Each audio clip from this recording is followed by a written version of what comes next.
have an update about that National Guard shooting in DC. Sarah Beckstrom, who was only 20 years old, has since died.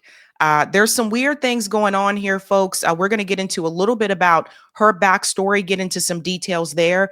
And then also, I want you to keep in mind, the fact that this suspect, as we talked about the other day, was recruited when he was very young, apparently 15 years old, recruited to work with the CIA.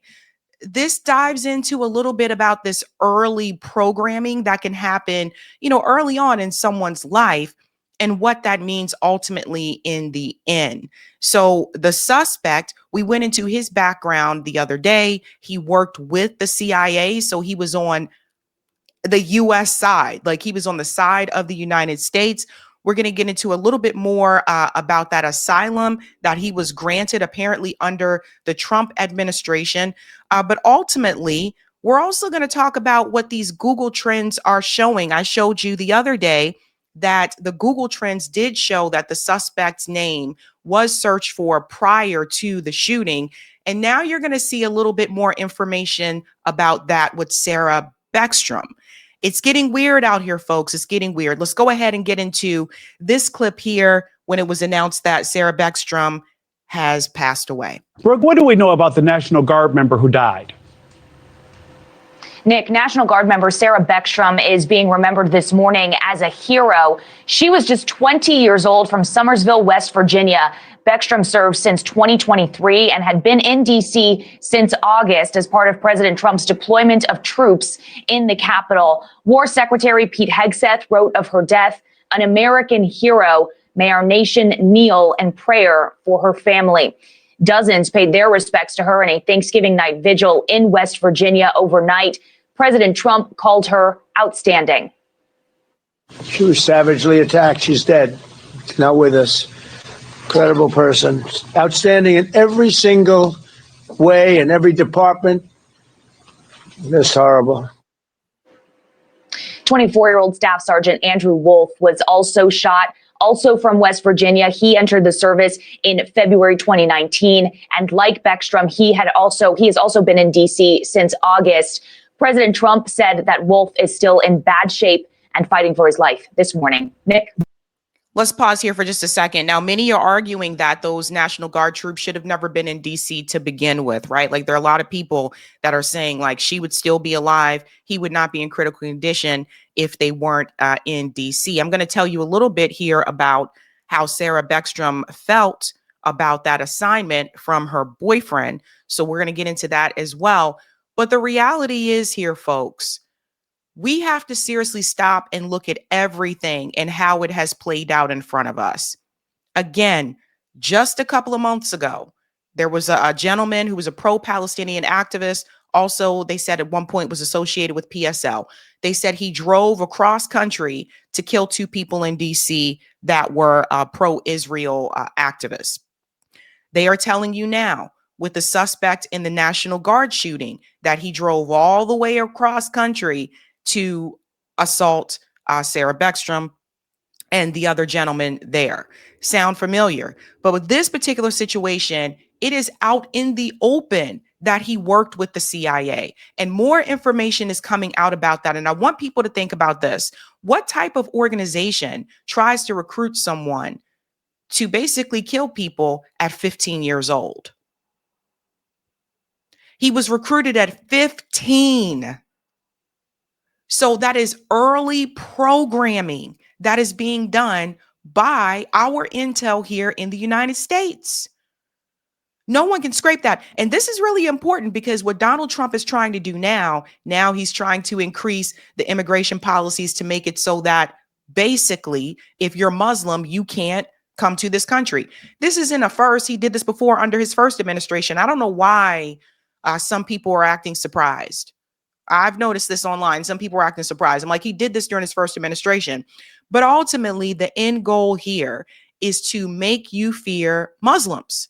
It's to increase that fear of the Muslim population. I believe they want to get it back to the post September 11 fear. I believe that's what they want to put in place once again, because again, as long as you are afraid of the Muslim population, then you're not afraid of Israel, or you're not looking at Israel in a negative way. Or maybe you may try to twist yourself into a pretzel and defend Israel. We cannot ignore the fact that the support for Israel within the United States has decreased to historic levels. We cannot ignore that. And that is a reality. And I'm here to tell you that if Israel needs to work with the CIA, if the Mossad needs to work with the CIA, not like this has not happened before, they will do whatever it takes to try to change that perspective. Now, it wasn't an issue so much on the left because that is kind of expected, but it is increasingly an issue on the right when you have young conservatives who are now pushing back on Israel as well. We can point to the death of Charlie Kirk as another example, that it was revealed, and had it not been, and this is something people need to think about, had it not been for Candace Owens revealing those group text messages, we probably till this day would have never known that Charlie Kirk wanted to walk away from the pro-Israel donors and wanted to walk away from that whole pro-Israel cause. We probably would have never known about that. So while there are many criticisms to be made about Candace Owens, that is one thing that we would not have known because Kash Patel and them considered this to be a closed, shut case. And that was it. So keep that in mind. Don't people find it strange that all of these incidents are happening back to back to back to back? Oh, and of course, all under Trump's presidency. We haven't even made it through the first Trump year yet. Come on. Brooke, what more do we know about the accused shooter and how he ended up here? Well, Nick, records show the 29-year-old suspect came to the U.S. from Afghanistan in 2021 under the Biden administration. Officials say Ramanullah Lakhanwal arrived here through an operation which evacuated tens of thousands of Afghans after the Taliban takeover. He has since lived in Washington state with his wife and possibly 5 children. Records show his asylum application was approved this year, but federal officials say they are reviewing that this morning. His asylum application, he came here under the Biden administration, but his asylum application was renewed under Donald Trump. And that's important because Donald Trump is blaming this all on Biden. First of all, I got to say something very clear. Joe Biden is not president anymore. That may have worked for Donald Trump at the beginning of his term, but dude, it's November. Joe Biden is not president anymore. You can't continue to blame everything on Joe Biden when you have been president now for almost a year. So it was his administration that approved his asylum application. Trump's administration that did that. And Donald Trump is trying to point fingers at everybody else or call it fake news, etc. But that's what happened. So I'm here to tell you guys, look, this is only going to fly for so long. It's only going to fly for so long, this idea of this party blaming the other party and the other party blaming that party. More people are starting to see that both of these parties are corporate. Both of them are corrupt, especially when it comes to something like foreign policy. Both people are starting to see that. So Donald Trump really has no one. You took on that under his administration. He took that on. So he really needs to be looking at himself. That being said, also think about why he came here. He came here because of the operations that were done in Afghanistan, which he was working on the CIA side. He wasn't fighting against the U.S. He was working with the U.S. and he was programmed from the time that he was 15 years old. Let's not sit back here and pretend as though we all of a sudden don't remember or forgot that the CIA used to do these MK Ultra, experiments. How do you know those things still aren't happening now? We also need to question this idea about AI. I told you AI can be used for good or it can be used for bad. We know because of my reporting that Israel has increased their involvement in the tech sector. That tech has been a big investment for them. How do we know that Israel isn't using some type of tech or AI to also program people? Now, I say this and people say that may be far-fetched, but seriously, after all the things that we've seen happen with intel agencies, you think that may be far-fetched? I wouldn't put anything past it. I wouldn't put anything past it. He resided in Bellingham, Washington with his wife, and we believe 5 children. And we're working very closely with our federal partners, especially DHS and the FBI, to review his immigration history and the vetting process itself. What we know about him is that he drove his vehicle across country from the state of Washington with the intended target of coming to our nation's capital. Again, across the country, drove across the country. We have also learned the suspect, while in Afghanistan, worked with the U.S. government, including the CIA. Investigators say he has no prior criminal record here in the U.S., and it is too soon to know a motive. Nick? And no prior criminal record. That also is very, very, very telling. So let's get on to a little bit more information here about Sarah Beckstrom. Now, I told you as well about these Google trends. I want to show you guys this here the other day about Ramanullah. He was trending on Google prior to the shooting. If you look up Google Trends, people were searching for his name prior to the shooting. Now, wait till you see what is revealed about Sarah Beckstrom. Watch this.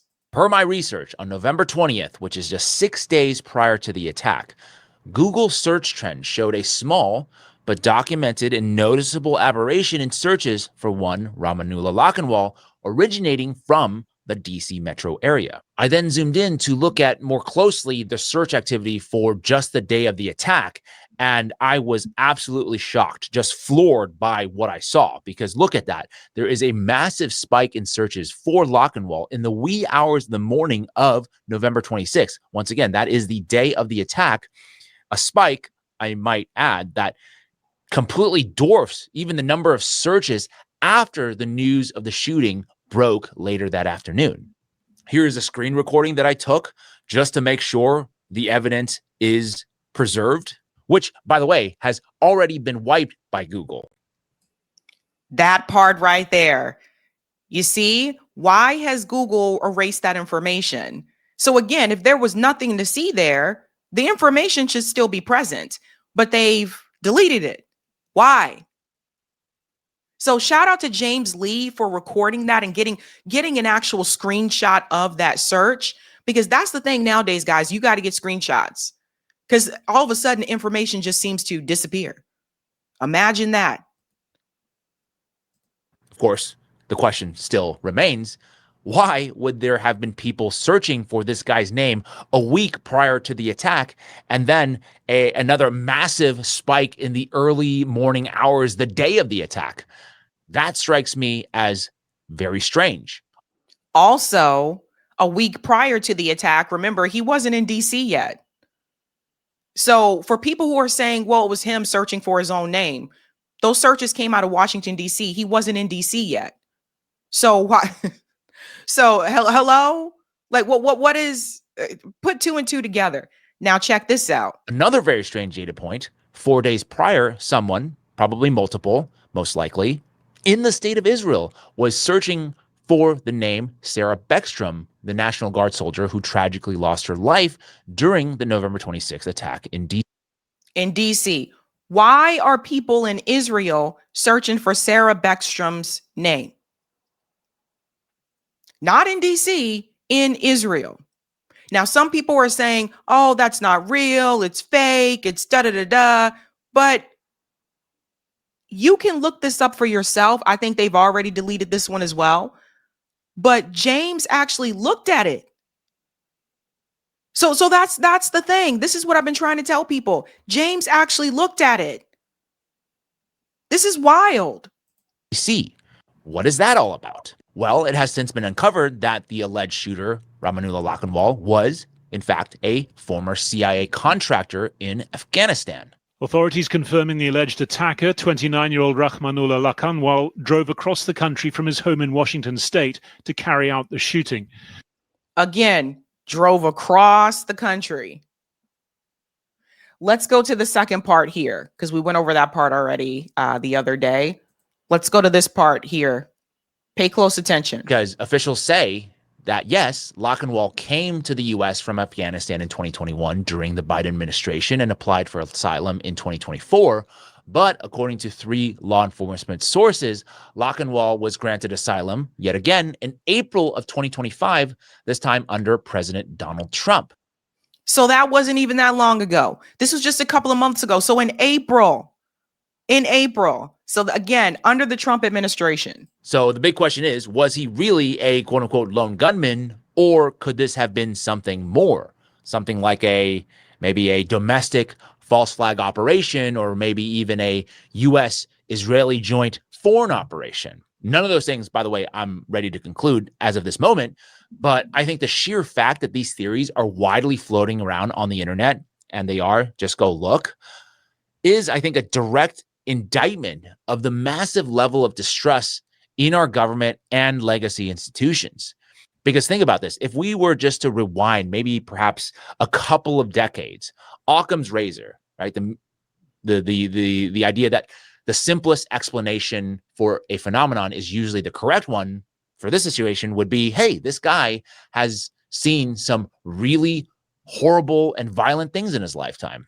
As his childhood friend has told the media, right? He was, quote unquote, disturbed by the casualties his unit had caused in Afghanistan, and thus probably maybe struggling with a host of mental health issues. And for whatever reason, it bubbled up and manifested itself in this kind of violent decision that he decided to take against members of the U.S. National Guard. That explanation seems kind of reasonable. Could have been a number of things. But what we do know is that he worked with the CIA. And here's another thing. Donald Trump is saying that people need to be vetted before they're allowed to enter the country. Didn't his administration vet him? He was granted, asylum under his administration. Anybody else find it strange that the same year that he was granted that asylum is the same year that the shooting took place? Just a couple months later? It really makes you wonder. But in 2025, that explanation is no longer Occam's razor. Because earlier this month, The Blaze published a bombshell investigative report alleging that a Capitol police officer was possibly involved in the planting of pipe bombs on January 6th. The FBI, led by Kash Patel, has, of course, poo-pooed this claim, but Representative Thomas Massey of Kentucky claims a whistleblower has alleged that an FBI cover-up could be at play here, and he directly called out Kash Patel in this recent tweet. Yeah. And then he brings up this part here, and this is another thing. Notice how you don't hear anything about this anymore? You had a presidential candidate who, when they were running, there was an assassination attempt on their life. Notice you don't hear about it anymore. Kind of weird, don't you think? Open shut case, right? They just said this was the guy. So pay attention to everything that's happening. You got to remember, again, with intelligence agencies, like these people have been known to infiltrate many different spaces, the media, military, organizations, activist organizations. They've been known to do that, been known to do it. So no one's going to come out and say, hey, I'm intel. Whoopity-doo. Hey, it's me. Yeah, they're going to blend in. And they tend to blend in very well. Now, I want you to hear what Sarah Beckstrom's boyfriend said about her deployment, how she felt about that. Listen to this. Treated in and other things regarding his treatment. In the meantime, our colleague Gabe Cohen spoke to a gentleman named Andrew Carr, who is the former boyfriend of Sarah Beckstrom, the Guard member who was killed in the shooting. They lived in West Virginia, and Gabe asked the former boyfriend what Sarah Beckstrom felt about her deployment to Washington. Take a listen. Did she believe in the mission of being there? Did she think it was important, or did she think they didn't belong there, the West Virginia National Guard? It was mixed. She got deputized in there, and they gave them no rights to do anything. She was like, people spit towards us, cuss at us, throw things at us, and we can't do nothing. Well. So he is telling you that she said they're there in DC, but the National Guard, that they're not even allowed to do anything. So why are they there? This is a revealing moment, guys. This is a misuse of the military. I said this from day one. A lot of people didn't agree with me. I said it from day one. They should not be there. And now you hear it from her boyfriend that they're not even allowed to do anything. So why are they there?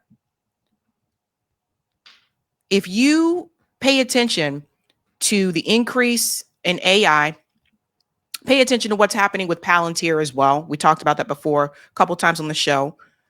And then, of course, you know, this increase in crime that they keep telling you about. Donald Trump, with the help of Peter Thiel and Israeli intelligence, they are preparing to ramp up a police state across this country. It's what I warn people about, this idea of a real life Minority Report. Watch the movie if you haven't seen it, where they can go ahead and predict if said person is going to commit crime and arrest them before crime is even committed. Who do you think that's going to be used on? Do you think they're going to use that on rich people? No. You think they're going to arrest rich people for, hey, it predicts that you might commit embezzlement. You might embezzle funds. No. They're going to use that on poor people, Black people, poor Black people, immigrants.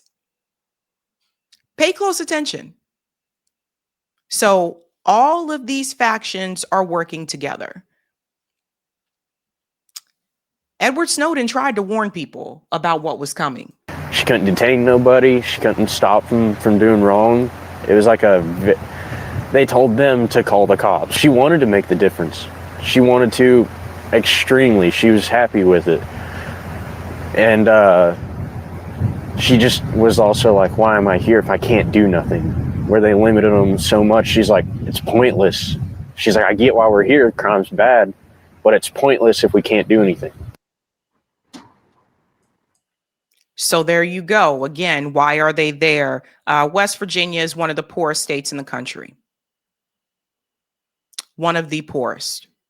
And I caution everyone once again, guys, if you can do so, and I know sometimes you can't just leave, but if you're in a position to do so, get out of the military. If you're a young adult and you're listening to this, don't join the military. I've been telling people this, and some people say, well, your family was military. Yes, they were. And I'm telling you from experience, don't join the military. Unfortunately, because West Virginia is one of those poorest states in the country, military, they prey on places like that. They tend to go to, the recruiters tend to go to areas where the population is more impoverished, where there's not a lot of money to be had. And they usually prey on those people. Join the military, join the National Guard. You'll get all these benefits. You'll get to travel. You get to see the world. And I know how it works. So I don't know, guys, like something's got to change. Obviously, I do not support the violence that is taking place. I don't support that at all. And at the same time, I'm just asking, guys, just don't join the military. Just don't. But something nefarious is going on here. We're going to continue to follow the story. Pay close attention. Hey, guys, this was a Sabby clip. If you like what you saw, hit that like button and subscribe.